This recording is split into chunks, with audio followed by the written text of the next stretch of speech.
Hello everyone, আমি জানি আমার এই ডেলি কিচেন রেসিপি আপনাদের সবসময় চোখ থাকে আমি নতুন কি রেসিপি তৈরি করতে যাচ্ছি।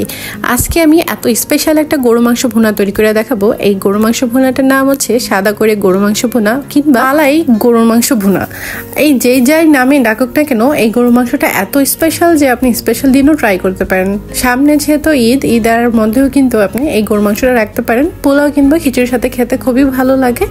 সাদা করে এই গরু মাংসটা রান্না করার জন্য নিব এখানে তেজপাতা, গোলমরিচ, এলাচি, লং, বাদাম বাটা। এখানে শুধু কাঠবাদাম নিতে হবে আর গরম মশলা বাটা। আর এই গরুর মাংসতে পারফেক্ট একটা ফ্লেভার আনবে কাঁচামরিচ আর পেঁয়াজের যে বাটাটা আমি এখানে রেখেছি সেখানে সমান সমান রেখেছি। আধা কাপ হচ্ছে পেঁয়াজ আর আধা কাপ কাঁচামরিচ। আর মাংসের পরিমাণ অনুযায়ী কমিয়ে বাড়িয়ে নিতে পারে। সাদা করে এই গরু মাংসটা রান্না করার জন্য আধা কেজি দুধ আমি আগেই জাল করে রেখেছি। যেহেতু এই মাংসটা কোনো পানি ছাড়াই রান্না করতে হয়, সেই জন্য আমি দুধটা দিয়ে আমি এটা প্রেশার কুকারে রান্না করব। প্রেশার কুকারে রান্না করলে মাংসটা তাড়াতাড়ি রান্না হবে এবং সেদ্ধও হবে আর পারফেক্ট টেক্সচারও আসবে। আমি এখানে সব মশলা বাটা একসাথে দিয়ে দিয়েছি। 2-3 চামচের মতো আদা রসুন বাটা, লবণটা স্বাদ মতো। আর এই মাংসতে কিন্তু চিনি দিতে হয়, 1 চামচের মতো চিনি দিয়ে দিয়েছি।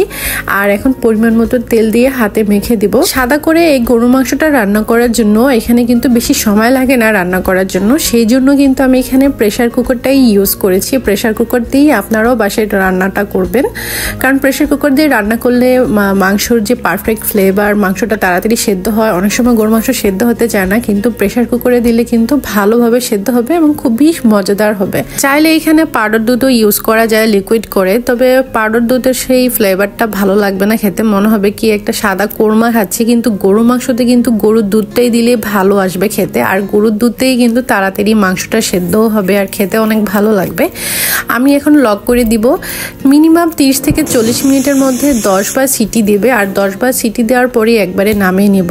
10 বার সিটি দেওয়ার পরে আমি এখন খুলে ফেলবো। তার আগে কিন্তু উপরের যে বাতাসটা সেটা কিন্তু অবশ্যই আস্তে করে খুলে বের করে নেবেন, নাহলে কিন্তু অনেক সময় একটা রিস্ক থাকে ব্লাস্ট হওয়ার, এটা কিন্তু অবশ্যই খেয়াল রাখবেন। আমি এখানে সিটিটা খুলে দেখলাম যে মাংসটা খুবই পারফেক্টলি সেদ্ধ হয়ে গেছে। আমি কিছু কাঁচামরিচ, গরম মশলা গুঁড়াও দিয়ে দিয়েছি। এখন জাস্ট এটাকে নামিয়ে ফেলবো, রান্নাটা হয়ে গেছে। আর মশলা যেহেতু দিয়েছি, মশলাটা দিয়ে আমি আর একটু জাল করবো, 1-2 মিনিট একটু রান্নাটা করে নিব। ব্যাস হয়ে গেছে মজাদার গরু মাংস সাদা ভুনা। কেমন লেগেছে এই রেসিপি আপনারা বাসায় রান্না করার পরে আমাকে জানাবেন। এত মজাদার একটা গরু মাংস ভুনা প্রেশার কুকারে রান্না করার সাথে সাথে মাংসটাও এত পারফেক্টলি সেদ্ধ হয়েছে। এখন জাস্ট আমি কিছুটা বেরেস্তা দিয়ে পরিবেশনটা করে নিব। আমার কাছে আজকের এই গরু মাংসর ভুনাটা এত ভালো লেগেছে যে আমি পরিবেশনটা করে দেখাচ্ছি না, তাহলে আপনাদের অনেক লোভ লাগবে। আমি যাই যে আপনারাও বাসায় এই রেসিপিটা ট্রাই করেন। আর এত মজাদার একটা গরু মাংস ভুনা মিস করাই যাবে না কোনো মতেই। আজকে এই পর্যন্তই। আর সাদা করে গরু মাংস ভুনাটা রান্না কেমন লেগেছে অবশ্যই জানাবেন। ধন্যবাদ।